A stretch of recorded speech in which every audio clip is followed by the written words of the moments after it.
তারেক রহমান। ভাই কি করছেন? বিএনপির দেশ গড়ার যে পরিকল্পনা সেটা শুনছিলাম। আমরা অনেকেই ঘরে কিংবা অফিসে বসে ভাবি দেশটা যদি আরেকটু ভালো হতো, আমাদের যদি চাকরি অথবা ব্যবসার জন্য মামা চাচাদের পিছু ঘুরতে না হতো। আমার ভাবনায় বাংলাদেশ হবে এমন একটা সিস্টেম যেখানে মেধা এবং সততার হবে মূল মন্ত্র।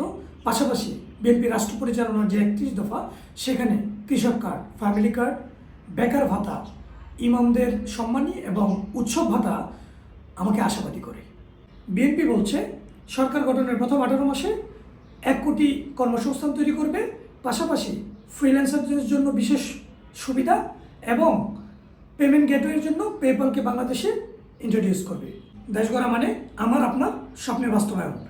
আমরা সকলে মিলে বিএনপির দেশ গড়ার পরিকল্পনা বাস্তবায়নে অংশ নেব ইনশাল্লাহ।